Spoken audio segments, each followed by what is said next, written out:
He's here. He's here. Hi, Sam.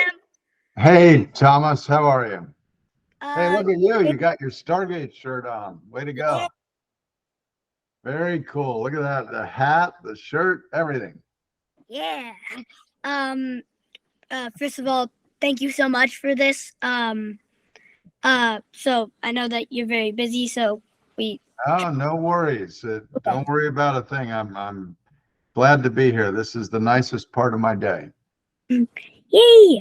Also, just to make sure, can we record this? Sure. Okay. No Uh, problem. So yeah, let's. Yeah. I'll let you direct it. See, this is a great role reversal. Now you get to be the director. Yeah. Um. So first off, I just want to ask, when and where were you born, and where did you grow up? Well, uh,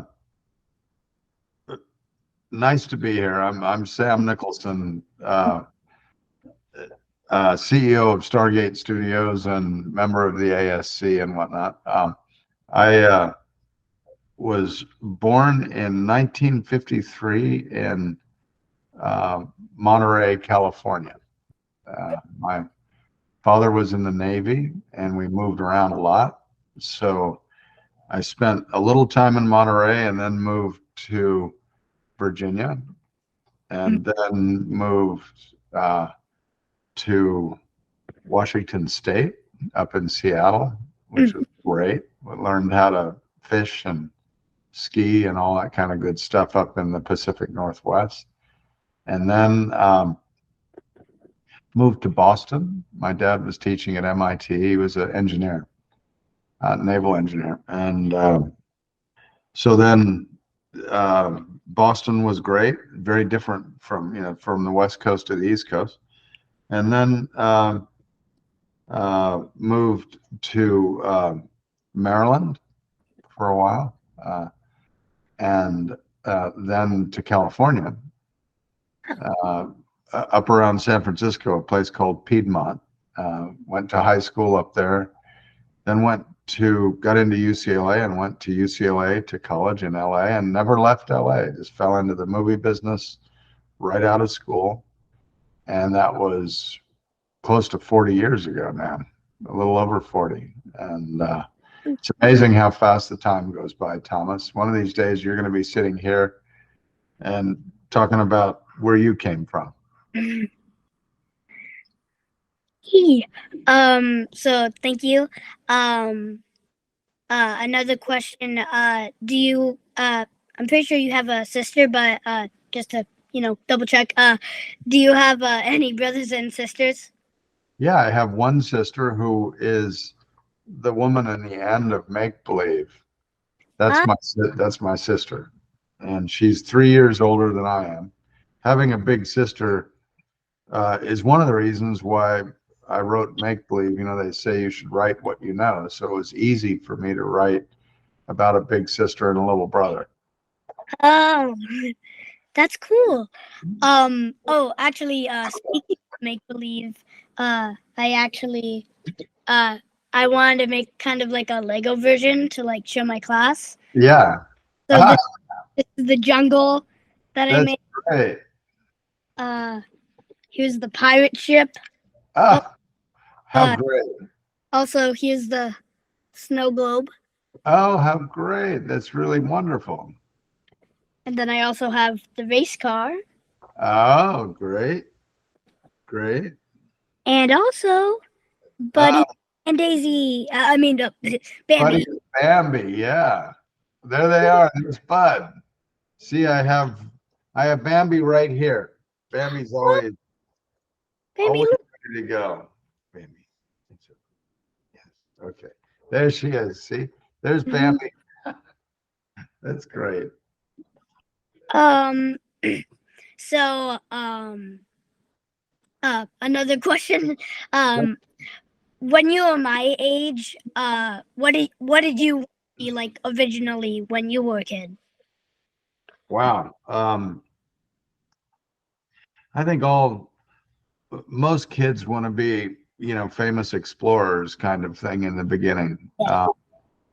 I loved fishing, I loved skiing, I loved being outdoors. So I always thought I'd be like, I always imagined being shipwrecked on a desert island or something, or the tropical island, and having to make uh, a house and all that kind of stuff. I thought that would be kind of cool. And then my father was very much into deep submergence and diving and stuff, so I spent a lot of time with underwater diving and whatnot. So oceanography, something to do with the ocean. And then, I wound up in college. I wound up doing a little work in architecture, but it was too slow. It was like I didn't want to wait for 20 years to build a building. So the film business seemed to be a very good fit, and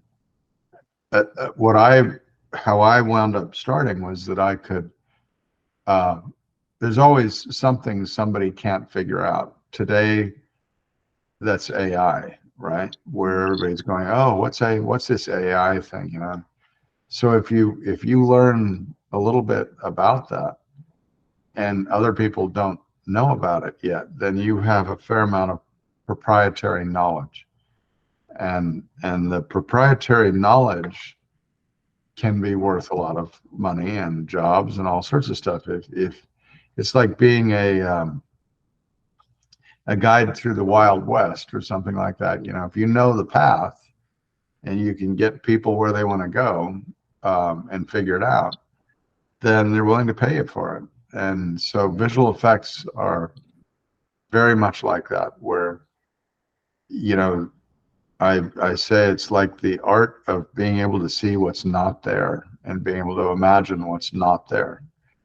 And only you can see it because it's in your head. But if you know the technology, then you can figure out a way to get there. And, honestly, when I first wrote Make Believe, everybody said, well, how are you going to do that? How are you going to do a pirate ship? And how are you going to make a bed fly? And how are you going to do all this stuff?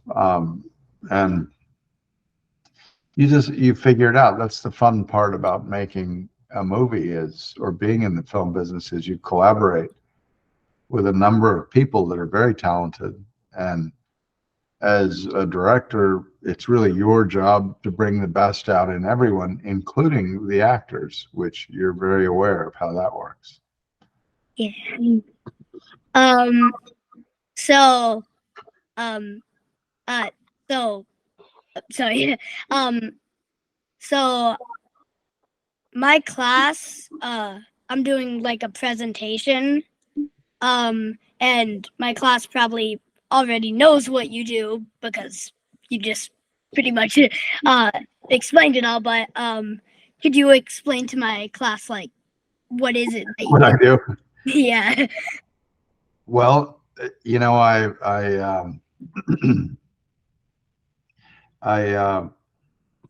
the heaviest amount, I work in film, television, commercials, as a director and as a visual effects supervisor, as a cinematographer, sometimes as an actor, rarely.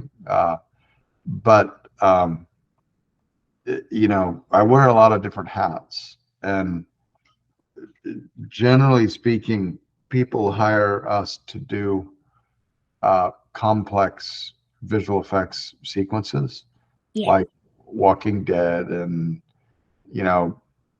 these various shows that are, Station 19. How do you do driving without taking a car out on the street? How do you there's always an idea of how do you save money and how do you utilize the latest tools to change the dynamic of how you tell a story.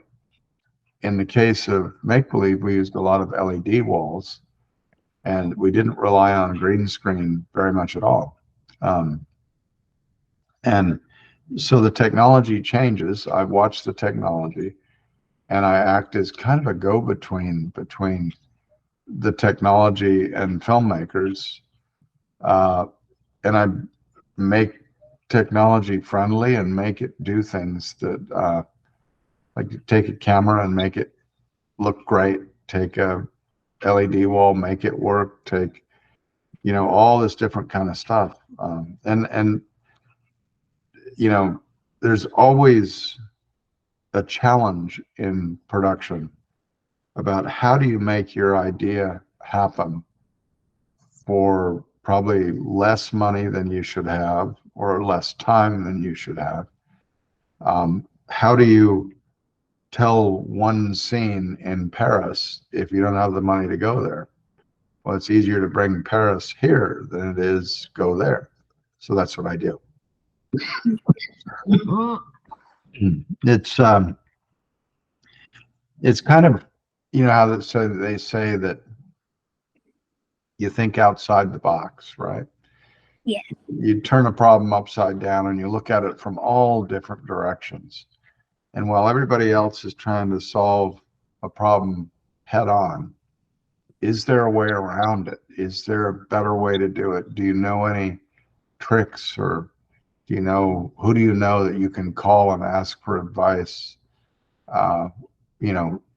In all the connections that you have, and people that how do you make a ghost? How do you make a car flip? How do you cut somebody's head off in a zombie movie? How do you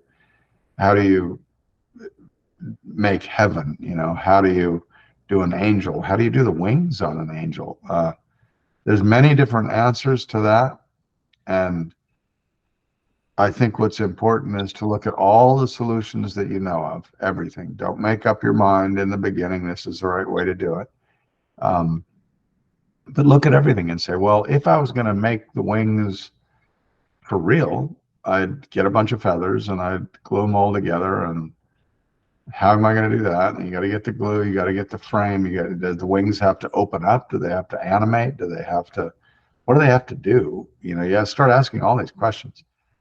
And then you say, well, if I do it in computer graphics, I have to be really good at dynamics because the feathers have to move, and that's a whole different set of problems. But you can do them either way. It's kind of like saying, okay, I want to go to San Francisco from Los Angeles. Well, there are a lot of different ways to get there, right? There's a plane, there's a car, there kind of could be a train. I guess you could take a train. There's a lot of different ways to get there. Each one of them is different, and each one has advantages and disadvantages. And I think to really understand which way to get there, which way to get to a solution, you have to objectively weigh all the possibilities and say, well, if I was going to drive, I'd do it this way. Okay, that's fine. And if I was going to take a train, I'd do it this way. And if I was going to fly, I'd do it this way. And by the way, I could always walk, if you have 6 months, but it would be pretty cheap, maybe. And so it's the same way with a career. It's the same way with solving a problem on a movie. A script is just a very complex problem that you look at it and go, oh my God, how are we going to do this? Some parts of it are easy and some parts of it are really difficult. And you just have to have a plan and know how to make that plan and then execute the plan. Yeah. So, another question. How and where and when did you create Stargate Studios? I made Stargate Studios 33 years ago, 1989. And I made it kind of out of my garage. My first project was called Dreamer of Oz, which is probably still out somewhere. It was a great project. It was about the writer of The Wizard of Oz. Oh, L. Frank Baum, and about how he created the characters. And it's a beautiful story, really nice. But you know, I didn't make Stargate to make a lot of money. Money was not my objective. My objective was to make a company where I could kind of have my own sandbox to play in, right? yeah. It's like a clubhouse, you know. Stargate is essentially a glorified techno clubhouse where we can make a lot of different things happen. Nobody can tell me I have to go home, or you know, nobody nobody can fire me but me, because I'm the guy at the studio. So in terms of job security, it's really good. I mean, see, Thomas, you could make your own company and you could be president of that company, um, and you'll always have a job. Yeah. Uh, it may not pay a lot. It might have, it has a lot of responsibility that goes along with it, because the more people that you get very busy, and then you hire one person to come in and help you, and then you hire another, and then you make another company uh, to work off that one. And I think I've probably made 13 or 14 companies now around the world, and I've learned a lot from that. Where you make a company in Dubai, and you have partners in the Middle East, or you have partners in Canada, or you're in South America, or you're in China.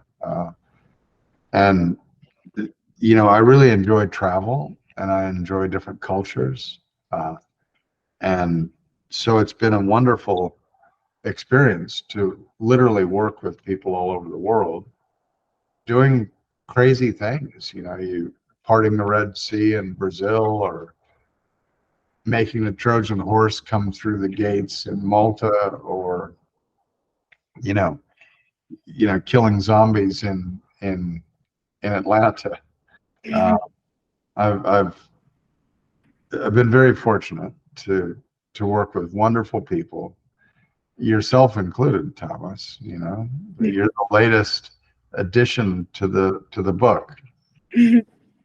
Yay. Mhm. Why did you decide to call it Stargate Studios? Why did I decide what? Uh, why did you call it Stargate Studios? Oh, um, I was always into light. I did a lot of work with kinetic lighting on Star Trek and whatnot early in Oh, my career, doing the Beecher sequence for the first movie and turning people into light and all that kind of stuff. So I always did a lot of light. And I wanted a name that would be like a gateway to another universe, because that's really what I look at this, this thing called Stargate. And so I was a big fan of 2001, the movie. And the Stargate sequence was done by a friend of mine named Doug Trumbull. And I always thought that it was called the Stargate sequence, and it was when the astronaut jumps to light speed. And I always thought, wow, what a great name that is, because it represents a movement. And at that point, strangely, it was right after Watergate. It was Everybody remembered Watergate, and I said, we can't believe you name a company. It's going to get confused with Watergate, like it's a bad thing. But I liked the name, and I stuck with it. And now people have forgotten about Watergate, but they remember Stargate. yeah. Um, what are some things that you've learned through your career, and some things that you know to always do on a project, and some things never to do again?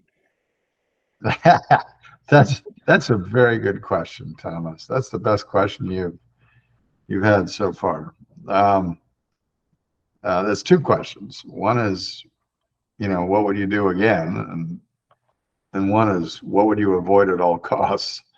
Um, I think, you know, how do you truly think outside the box? How do people want to compartmentalize. The minute they learn something, it's like, could be cutting your lawn, right? You cut your lawn, you figure out how to do it, and you say, well, this is how you cut a lawn. You go from right to left and you go in circles or whatever it is, right? And then everybody's trying to learn a new process, and the rules get developed very, very quickly. And people then say, well, the right way to do this is this. And I mean, there is no right way to do something. There's the way that more people do it than others, and it's probably because they're successful.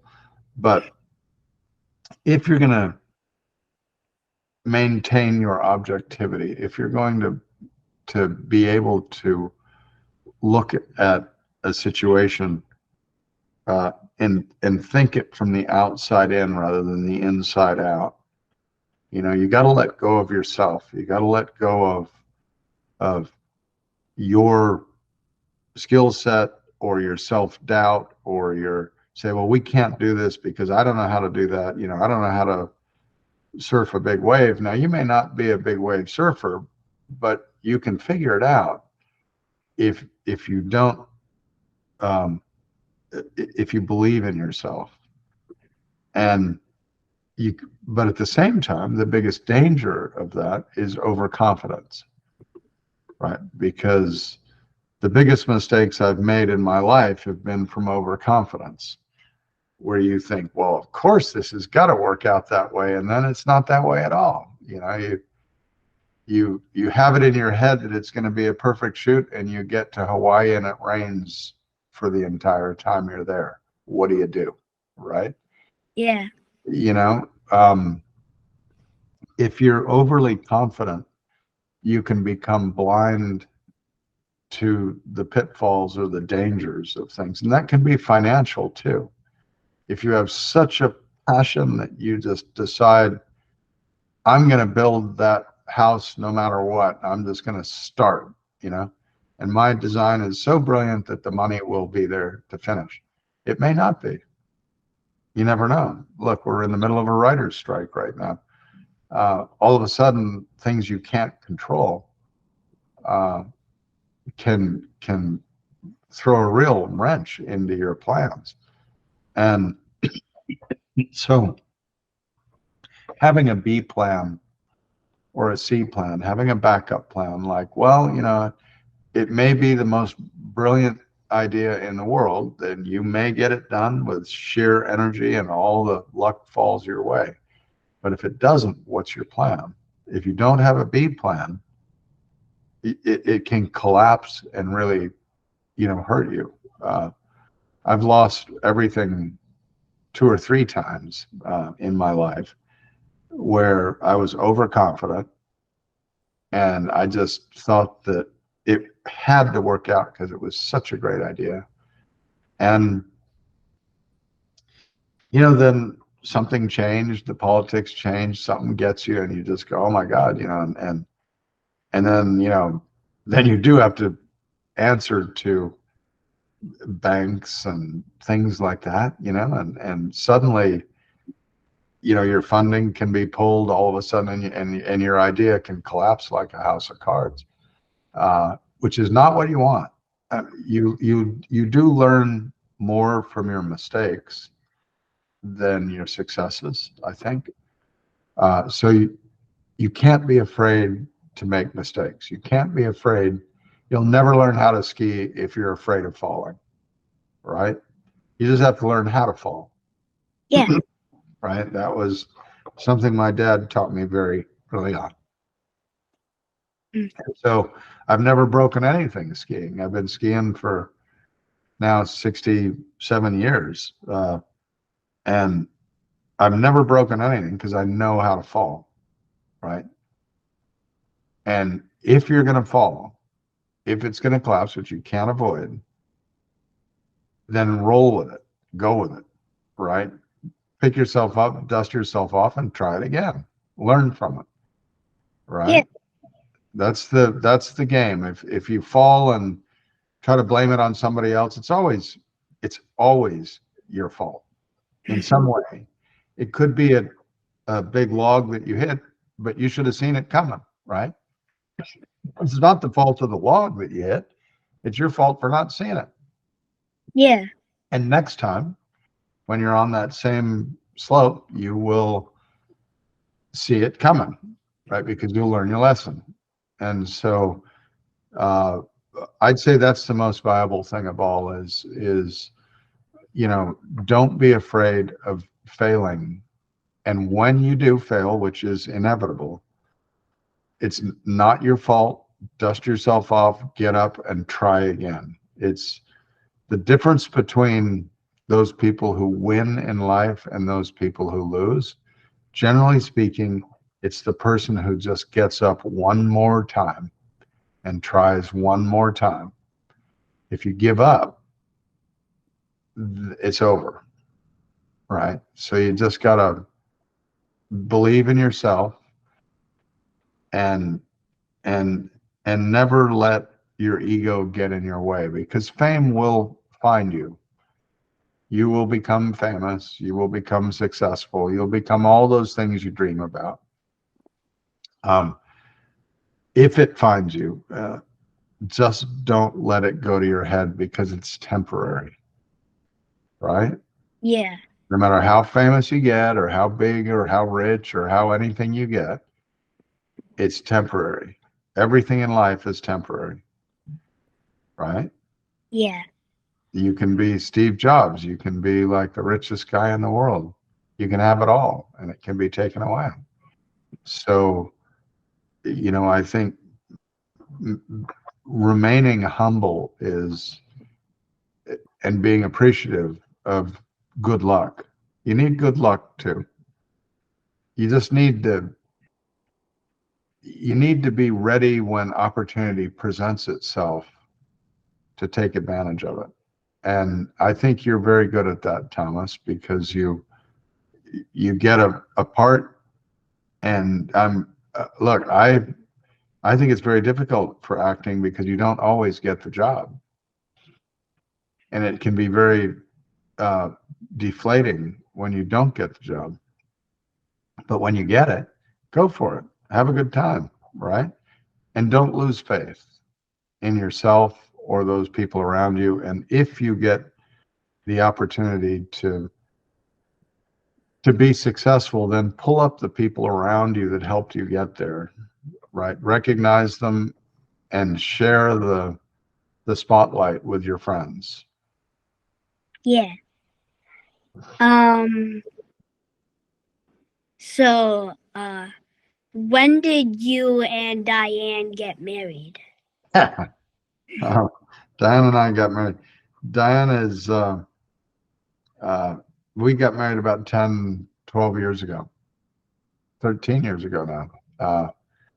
And it's been Diane's, as I say, the best wife I've ever had. She's the one that's the real one. The others were just a warm up, but Diane's the real thing. She's a very kind person, and she's very supportive of me. She understands who I am. We're extremely honest with each other all the time. Don't hide anything. And I think that's the secret to a good relationship is, think for your partner, make them stronger, give them confidence. Don't ever undercut them. Uh, don't ever belittle them. It's tough enough to get through life, but your biggest cheerleader should be your companion, because to, we all have dark days where you don't think it's going to work out, or you don't think, you're down a little bit, or you're sick, or whatever it is. You need somebody in your corner. And right now it's your parents. Um, but it will transition to, a significant other that you feel very close to, that supports you and makes you more than you can be by yourself. And that's really the secret to that. And don't try to change that person. Let them be who they are, right? Let them, You know, so, and they shouldn't necessarily try to change you. Um, you know, but you eventually do change because you want to make it nice for the other person. So if you say, well, she likes this or he likes that or whatever it is, uh, then you do more of that. And all of a sudden you find yourself changing a little bit just because you wanted to make that person's, that your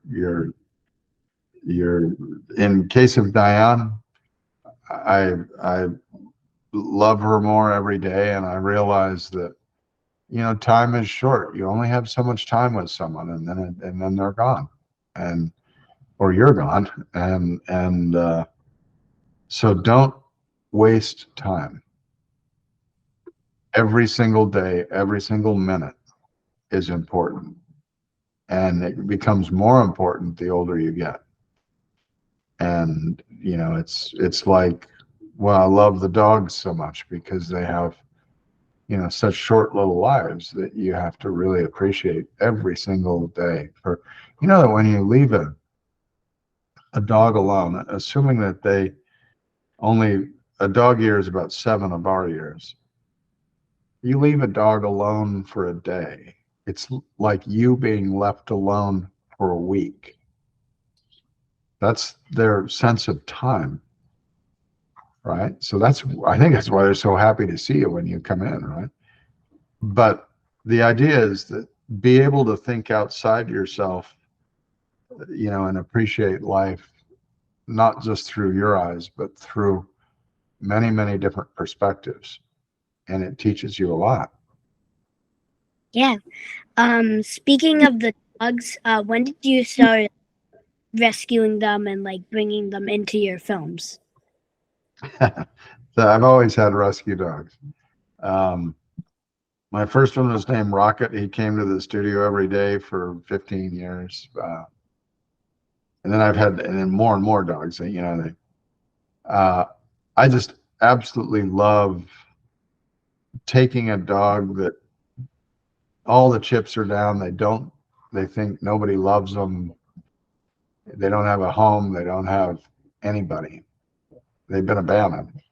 Uh, and then turning it around. And it's just a good thing to do. That's why I do it. Yeah. Yeah. Do you have any like tips for future TV and filmmakers? The tips for future film and TV makers, boy, you guys are going to be dealing with a whole level of technology that is well beyond what we have today. Artificial intelligence will play a huge role in that. There's no doubt.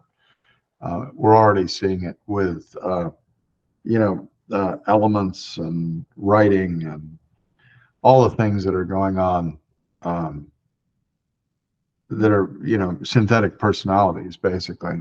Um, and it's accelerating at such a rate that you will probably have, um, you know, personal assistants, people that look maybe just like you or just like who you want to be with or just like your friends or whatever, and they'll talk to you and they'll look human. They will be, eventually they're going to look human, sound human, act human, and give you a lot of advice. You'll be able to ask them almost any question like Chat GPT, and they'll be able to answer you right away. And you say, well, how about this? How about that? Digital assistants, basically. Yeah. So I think you're going to have a different tool set. But the real question is, you know, can you learn from, I went to art school mostly. I was not necessarily going to be in film, but I learned a lot about art history, art logic, you know, how does, you know, what makes a good painting, what is atmospheric perspective, what is perspective, what is all those things, and you know, you learn all that stuff, and those are the basics. That the technology has changed dramatically. You know, digital And computers were not around when I started. Personal computers were not there. We did not have them. You know, and they were, when they came on, they were like big boxes that were pretty stupid. Now they've become very, very sophisticated to where now you're talking to them and they have personalities and everything else. You're going to have an unbelievable amount of creative tools at your fingertips to make your movies, or to, if you need more actors, you can just say, give me, you know, a big sister that looks like Mila, and they'll give you 10 Milas, and you'll say, well, I like that one, and give her, you know, the voice of, you know, whatever. And it's gonna, the tools will change, but your ability to balance them as an artist will not change, right? That's why it's the fundamentals of sculpture, painting, the arts, really music. It's important to learn the fundamentals of all those things. Don't forget that Picasso was a photorealist painter before he became an abstractionist, right? He was a very good photorealist painter. He taught himself photorealism and then moved into complete abstraction and his style and expression. So, you know, be able to fall back on a very good education is very important. Doesn't matter how you learn. Now you can probably learn most of everything you need to learn on YouTube, right? You can be brilliant on YouTube. Probably do I mean, I don't know that I'd want to have a heart surgeon or a brain surgeon that had said, look, I learned how to do this on YouTube. But look, there's ways to do things. You have access to knowledge and answers that you may have questions for, like no one on earth has ever had. You're very, very privileged to, and I would imagine that most of the people watching this are very, very privileged kids. They've got cell phones, they've got computers, they've got solid households. We are so lucky. We're, if you look around at what's going on in the world, we're the top one of the top 1%, tiny little sliver up here that have access to all this great stuff, good education, good parents, you know, all those things. And take advantage of that. Don't squander it. You already won the lottery, Thomas. You won the lottery. You're alive. The chances of even being alive in the universe are 1,000,000,000 to 1. So every single living person on the earth is existing against all odds, right? And it just is a tragedy when people throw away a day or throw away, you know, this opportunity that we've been given, and how fortunate we really are.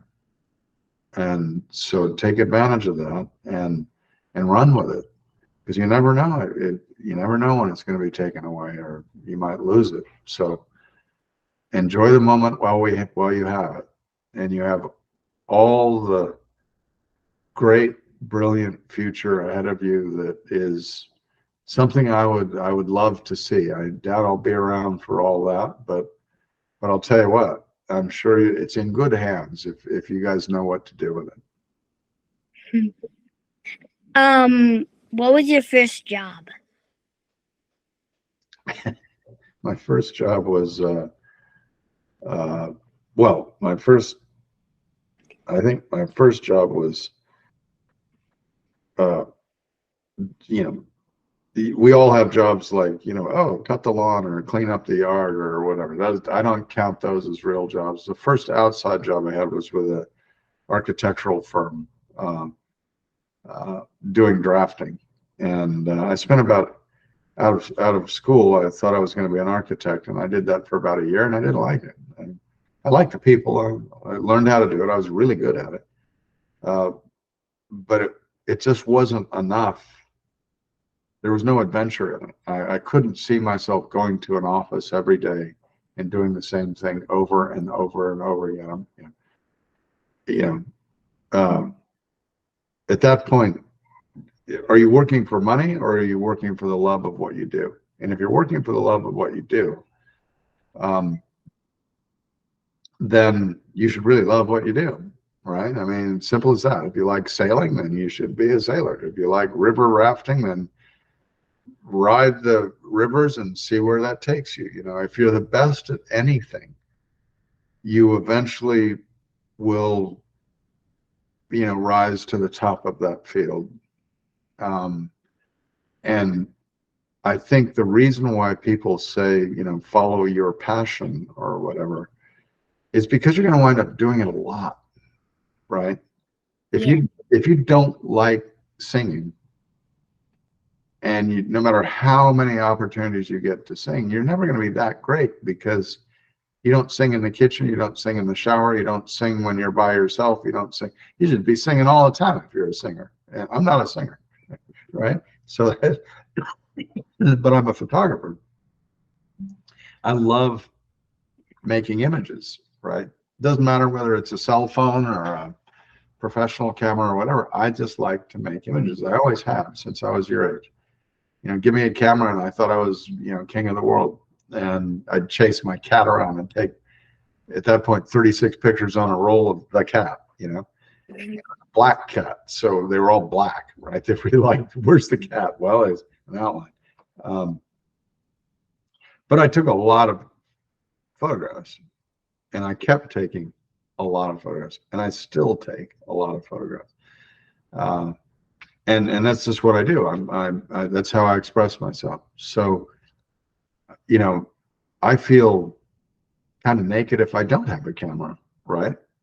Because it's like it's getting away from me. It's like I look at a camera like slicing time. You're capturing little moments, and those little moments, some of them last your whole lifetime.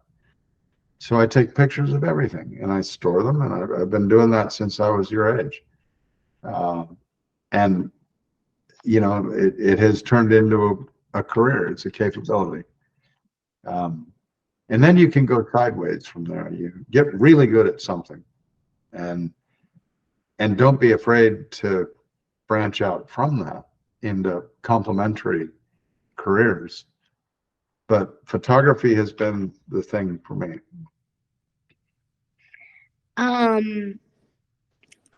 Is there like someone who like inspires you? You know, there are a lot of filmmakers out there that inspire me. You know, I look at, you know, Ridley Scott, for instance, and what he's done. I think his films are probably my favorite films. You know, Gladiator and you know, the just remarkable films that he does.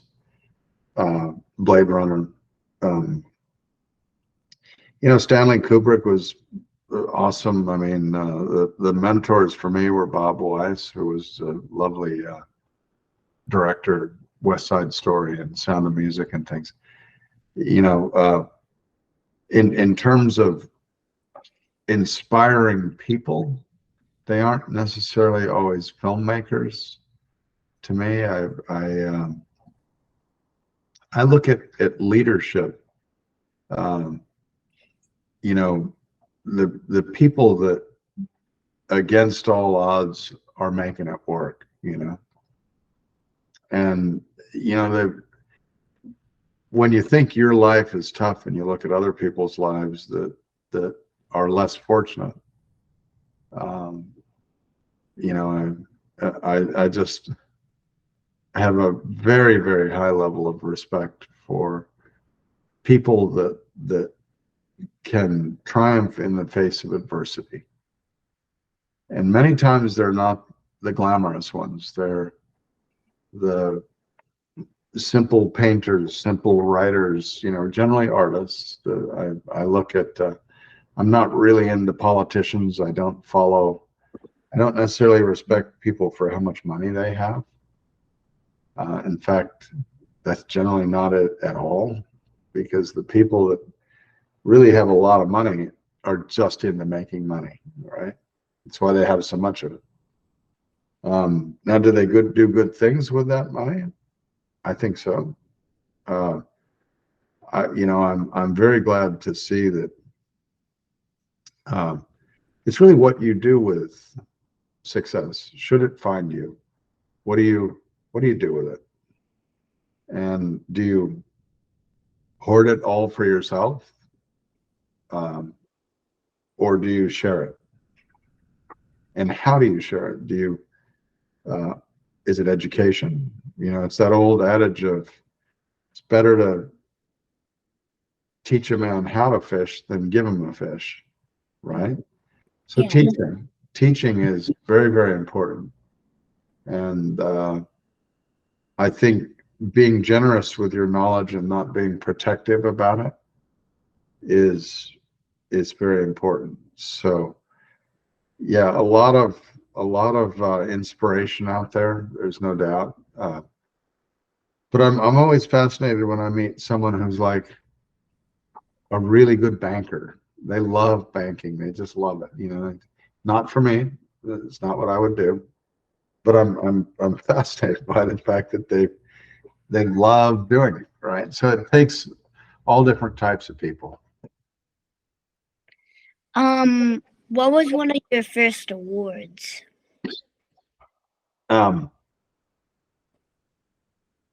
Wow. It's interesting. The first significant award was probably, an Emmy award or something like that. We did a lot of television shows all at once with many, many artists, and I would always give them the awards for what Stargate was doing. So I think we must have won 6 or 7 Emmys at the company, but I really only personally picked up one of them because it was my project. But I was involved in every one of them, and you get VES awards, the Visual Effects Society. Awards are funny to me. I just got this ASC award, which is a great honor to be recognized by so many talented people in the American Society of Cinematographers. But awards at the end of the day are just a statue or a thing. And again, you walk out with a statue and then you can't find a job for the next month or two, or a year or two. So you really can't let it go to your head because they're kind of a milestone, but I've never looked at thinking, wow, this is going to win an award, when you're doing it. You do it because you love it, and all of a sudden you turn around and there's an award there, and you kind of go, oh, that's very nice. And the very next project may be completely different. Again, it's transient. These are temporary things. What success, awards, all those kind of glamorous things come and go. What stays, the friendships and the knowledge and the memories of what you've done and how you affect other people and the opportunities that you give to other people. Did you open up a lot of doors for a lot of people? Well, that's worth more than all the awards by far. What was your favorite project, and what was one of your projects that you were like? Mm-hmm. Well, I loved Star Trek: The Motion Picture. It was really my first big project, and wasn't doing a lot else. In fact, that was it.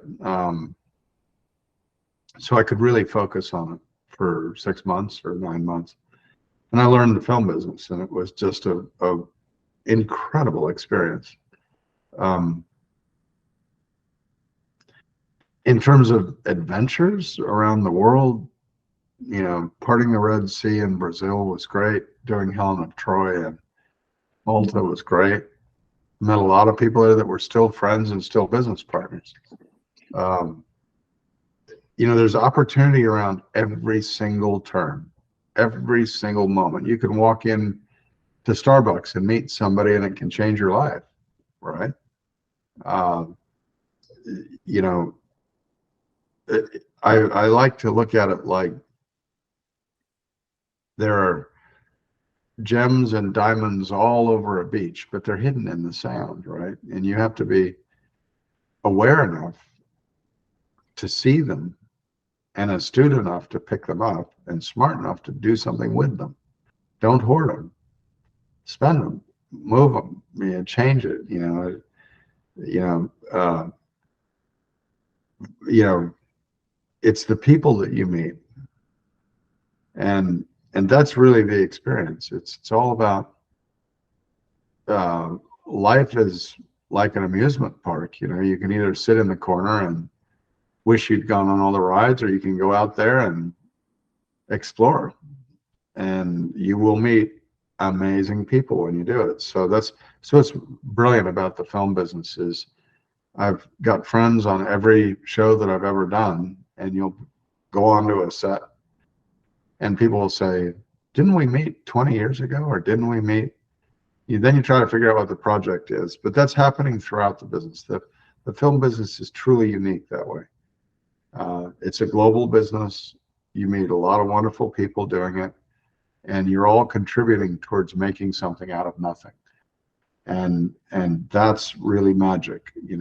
We're not making weapons of mass destruction. We're trying to make something that make people smile or whatever. And we all get together. It's an absolute blessing to be able to participate and be a participant in this. And it's the film business, but it's a microcosm of what life is all about. Making everybody's lives around you better, sharing the knowledge, doing something creative, hopefully making enough money to pay the rent and do it again. Yeah. Thank you so much for your time, and thank you so much for doing this. Yeah. Yeah, you had it. Did you have any other questions? My dad does. Ask it about Norway. Didn't you want to ask me? Is that No. Where was your first Stargate business located? Was it in Pasadena? No, it was on Railroad Street in Glendale. We were down by the railroad tracks. I got a 3,000-foot drive-in warehouse and just hacked our way into it to do Highlander 2, the movie, and Dreamer of Oz. And I, didn't have much at that point, didn't have a place to stay. So I lived in the studio. Wow. For years.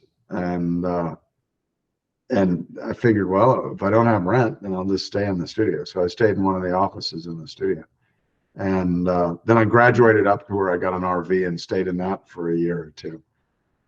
But it was originally started in Glendale. Then we went to Burbank, to a castle in Burbank, and I had 2 or 3 sound stages, got very big into video games and all that kind of stuff. And then moved out to Pasadena about 14 years ago, to this location, and said, well, I'm just going to build a little studio next to my house so that I don't have to commute. And so I live 4 minutes away. And I could bring all the dogs, and it's my sandbox, right? Nobody can say I can't bring the dogs to work.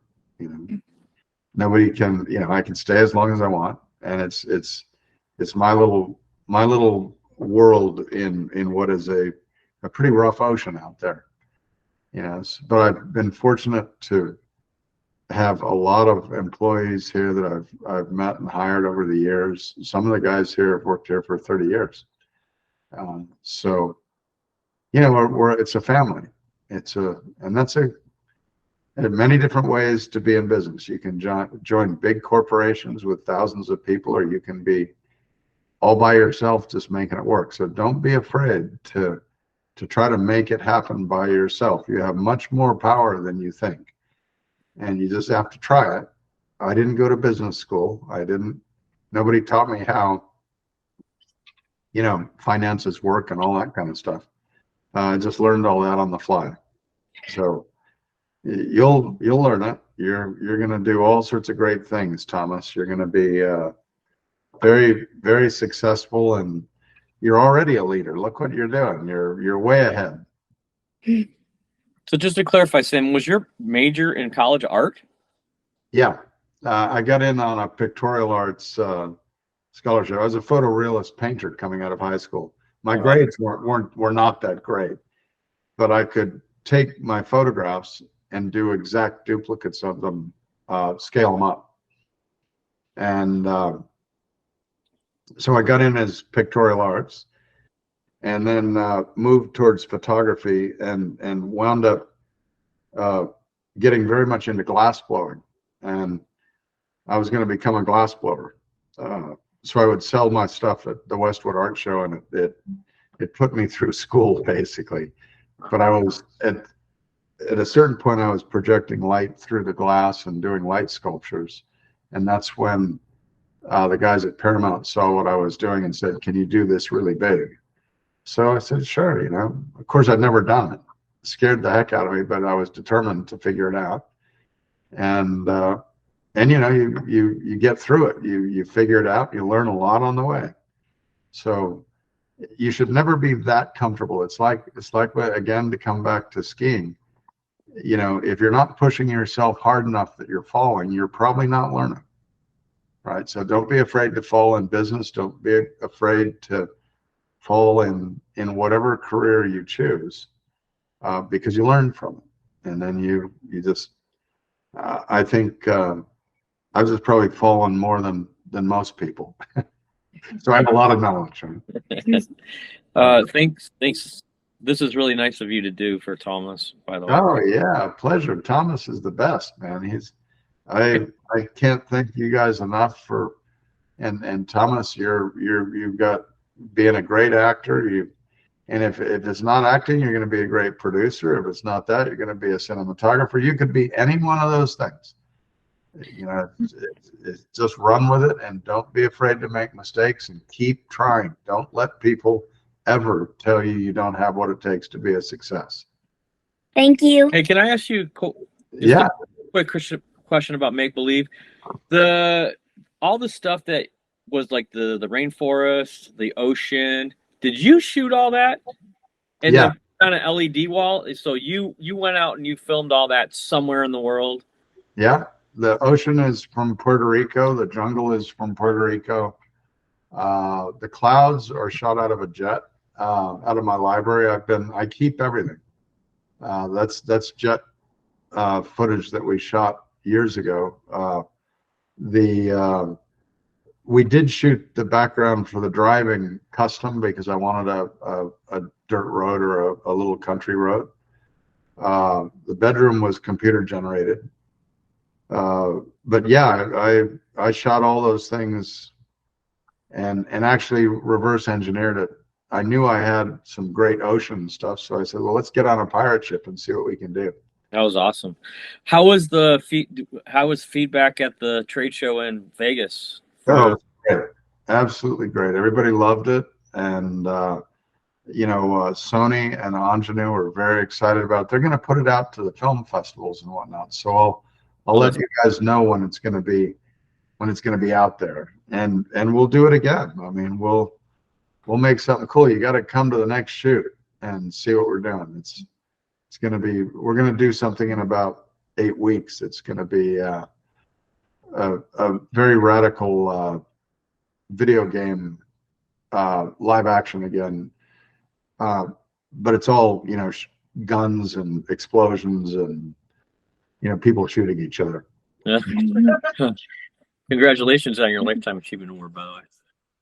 Thank you very much. I sure appreciate it. And Thomas and you guys are part of the Stargate family. So if you're ever out here, stop in and say hello. Thank you. We'll do it again. We will do it again. It was a great job. You guys are fabulous. Awesome. There it is. I love it. Okay. I love it. And thank you so much for helping me on my journey as well. So, working together, we can achieve just about anything. Yay! Okay. Thank you, Thomas. Thanks again, Thank you. Sam. Okay. Thank you. Bye.